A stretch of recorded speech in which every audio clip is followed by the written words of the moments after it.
Have you heard about this new video game, Dreams on a Pillow? No, I haven't. Well, it tackles like a really heavy topic. Yeah. The Palestinian Nakba. Oh, wow. You probably already know about the Nakba and its significance, but Yeah. for anyone just joining us, it refers to the displacement of over 750,000 Palestinians from their homes Right. during the 1948 Arab-Israeli War. Mm-hmm. And the game's creator is Rasheed Abueideh. Oh, okay. He's a Palestinian developer who actually made headlines a while back with his award-winning game Liyla and the Shadows of War, Okay. Yeah. which centered around the 2014 Gaza conflict, so he's not shying away from difficult subjects. No, not at all. It's definitely a bold choice to Yeah. use video games as a medium to explore such a sensitive and complex historical event. Right. But here's where it gets really fascinating. Okay. Dreams on a Pillow tells the story of a young mother fleeing the violence in 1948. Mm-hmm. And get this, in all the chaos, she's clutching a pillow, mistaking it for her baby. Wow, that's a powerful image. It instantly makes you feel the depth of the tragedy and the chaos of that time. Exactly, and the game doesn't stop there. It uses these surreal dream states Okay. to contrast the beauty of pre-Nakba Palestine with the trauma of displacement. Imagine playing and suddenly you're transported to these idyllic scenes, only to be jolted back to the harsh reality of Om's situation. Yeah. I think it's such a creative way to weave history and emotion into the gameplay. Yeah, it's interesting that you bring up the dream states. Mm-hmm. They highlight not just the physical displacement, but also the psychological and emotional impact of the Nakba. Speaking of impact, Mm-hmm. one of the things that really struck me was how the pillow isn't just a symbolic object. It actually affects the gameplay. Oh, wow. Abueideh designed it so that the pillow limits Om's movements, Okay. reflecting her feeling of being trapped and her loss of agency during the Nakba. That's such a clever way to translate a complex emotional state into a tangible gameplay mechanic. Yeah. You as the player are constantly aware of the pillow's weight. It slows you down, obstructs your vision, forcing you to make strategic choices. You literally feel the limitations imposed on Om. Yes, and it makes you think about the real-life limitations faced by Palestinians during and after the Nakba. Absolutely. And speaking of limitations, Yeah. Abueideh actually faced a lot of challenges getting Dreams on a Pillow off the ground. Oh, absolutely. Getting funding for a game about the Nakba? Yeah. You can imagine that wasn't easy. It wasn't. He actually turned to LaunchGood, Oh, a Muslim-focused crowdfunding platform, wow. to bring his vision to life after facing difficulty with more mainstream platforms. That's a really interesting point. Do you think this choice of platform was a necessity, or was it a deliberate decision to engage a specific community? That's a great question, and I think it speaks to the complexities of bringing marginalized narratives to light. Exactly, and it makes you wonder, had he gone a more traditional route, would certain aspects of the game's narrative or gameplay have been compromised? It's certainly a possibility. Creators often face pressure to soften or alter their message to appeal to a broader audience or secure funding. Right. And that brings up a whole other conversation about censorship and creative freedom. We've seen it happen time and time again, especially when it comes to sensitive political topics. But I want to hear more about your thoughts on that later. Okay. For now, let's get back to Dreams on a Pillow.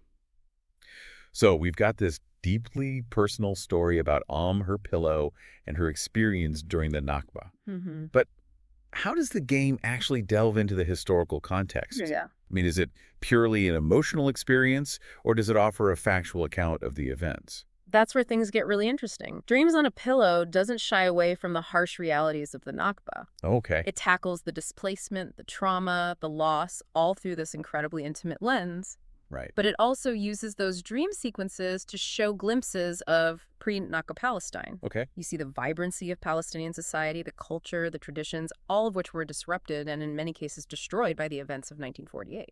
It's like the game is trying to paint a fuller picture, Yes. showing not just the devastation, but also what was lost, what existed before the conflict.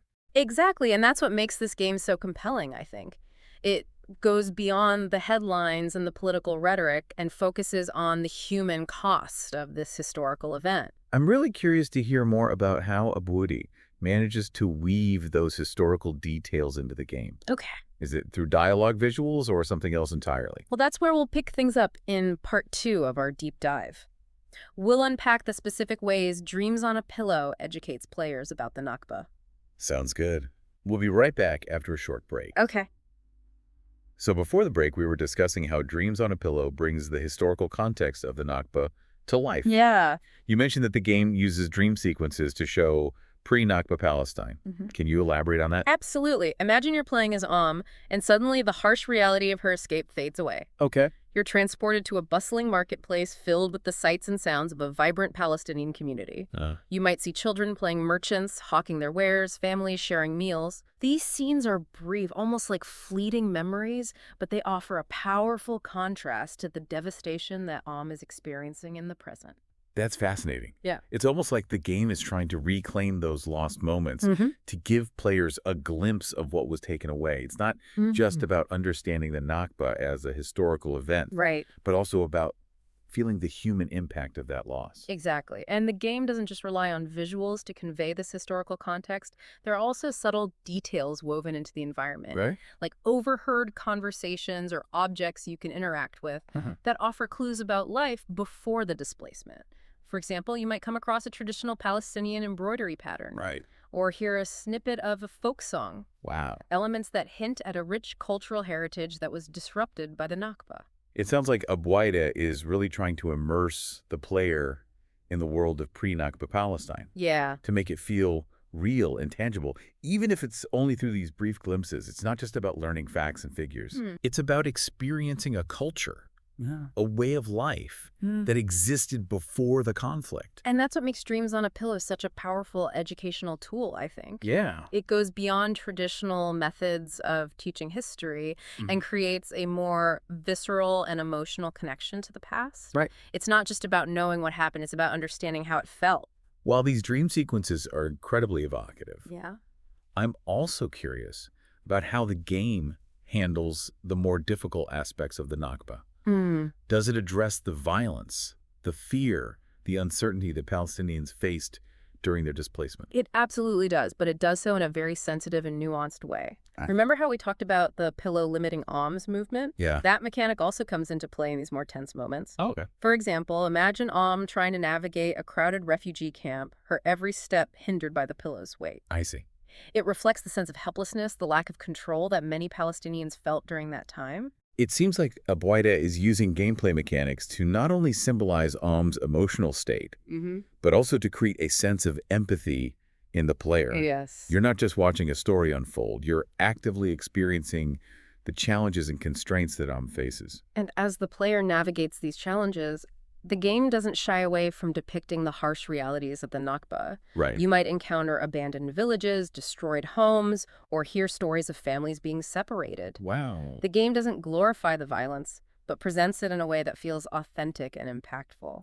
So while Dreams on a Pillow offers these glimpses of beauty and cultural richness, it also confronts the player with the very real trauma and loss that define the Nakba. It's not a sanitized or romanticized version of history, but a raw and honest portrayal of a complex event. And that's what makes this game so groundbreaking. It's not just entertainment, it's a tool for understanding history on a deeper, more personal level. It's about recognizing the human cost of conflict and the lasting impact it has on individuals and communities.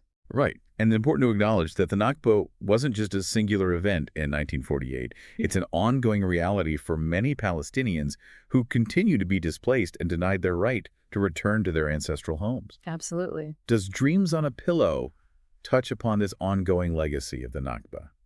While the game primarily focuses on Om's experience during the initial displacement, it does hint at the long-term consequences through its narrative and symbolism. Okay. Remember how the pillow represents both a source of comfort and a burden for Yes. That duality can be interpreted as a reflection of the Palestinian experience. The memory of home, the cultural heritage, these are sources of strength and resilience. But the ongoing displacement, the loss of land and rights, these continue to be a source of pain and struggle. So even though the game doesn't explicitly delve into the modern-day ramifications of the Nakba, Right. its themes of lost resilience and the search for belonging resonate with the ongoing Palestinian experience. It's a subtle but powerful way to connect the historical events to their present-day consequences. Exactly. Yeah. And by using this personal, intimate story of the game allows players to connect with a complex historical and political issue on a human level. Dreams on a Pillow is an incredible example of how video games can be used to explore sensitive topics and shed light on marginalized narratives. Right. But it's not the only example out there. Right. What other games or interactive experiences have you come across that tackle similar themes of conflict, displacement, or historical trauma? That's a great question and one that's worth exploring further. We've seen a growing trend of developers using video games to address social issues. Yeah. And it's a trend that's both exciting and important. Uh-huh. These games have the potential to reach a wide audience, to spark conversations, and to challenge our understanding of the world around us. And these games are not just limited to historical events. They can tackle contemporary issues, personal stories, and even fictional narratives that reflect the complexities of our world. Dreams on a Pillow is just one example of how video games are becoming a powerful medium for storytelling and social commentary. And that's something we'll delve into more in part 3 of our deep dive. We'll look at the broader landscape of games that tackle social and political issues, and we'll explore the potential impact these games can have on players and society as a whole. Welcome back. We've been talking about Dreams on a Pillow and how it tackles the Palestinian Nakba. Right. But you mentioned other games that explore similar heavy themes. What comes to mind? Well, one that stands out is This War of Mine. Okay. It's not about a specific historical event, but explores the civilian experience of war in a besieged city. Oh, wow. It forces you to make incredibly tough choices, Okay. like whether to steal food to survive, knowing it could have dire consequences. That sounds intense. Yeah. It's not your typical war game, is it? Not at all. Yeah. It flips the script. Okay. You're not a soldier on the front lines, but an ordinary person trying to survive amidst the chaos and brutality. Right. It really makes you think about the human cost of war Uh-huh. beyond the battlefields. You know, that reminds me of Papers, Please, Yeah. which simulates the experience of an immigration officer in a totalitarian regime. Right. You have to scrutinize documents, make judgment calls, and face the ethical dilemmas of enforcing a system that can be both arbitrary and cruel. That's a great example. Yeah. These games, while being entertaining, also force us to confront uncomfortable realities Right. and grapple with complex moral questions. And it's not just about war or political systems. Yeah. That Dragon, Cancer, Oh, yeah. is a deeply personal game created by a couple who lost their young son to cancer. Right. It's a powerful exploration of grief, love, and the search for meaning in the face of unimaginable loss. These games show the incredible range of human experiences that video games can now tackle. Yeah. And they're reaching a diverse audience, including people who might not typically engage with these topics through traditional mediums. So do you think these games can actually make a difference? Can they change people's perspectives or even inspire action in the real world? I think they have the potential to. Okay. By creating empathy and understanding these games can plant seeds of change. Right. Maybe a player who experiences Dreams on a Pillow will be motivated to learn more about the Nakba, Yeah. or even support Palestinian rights. Or perhaps someone who plays This War of Mine will be more critical of narratives that glorify war or dehumanize the enemy. Exactly. These games can challenge our assumptions, broaden our understanding of the world, and even inspire us to act for positive change. We've talked about these games as educational tools, but they're also works of art. They're using innovative storytelling techniques and game mechanics to create unique and powerful experiences. And as technology continues to evolve, the possibilities are endless. Imagine a virtual reality experience that transports you to a refugee camp or a historical event, allowing you to truly walk in someone else's shoes. That's incredible to think about. Yeah. It seems like video games are breaking down the barriers between entertainment and education, art and activism. And that's really exciting. It means that games can be a force for good in the world, helping us to connect with each other, learn from the past, and even build a better future. So as we wrap up our deep dive into Dreams on a Pillow and this broader world of games that tackle social and political issues, Right. what's the takeaway for our listeners? It's simple, really. Yeah. Don't underestimate the power of video games. They can be more than just entertainment. Yeah. They can be powerful tools for empathy education and even social change. And maybe next time you're looking for a game to play, consider venturing beyond the usual genres. Right. You might be surprised by what you discover and the impact it has on you. Who knows, you might even find yourself inspired to make a difference in the world one game at a time.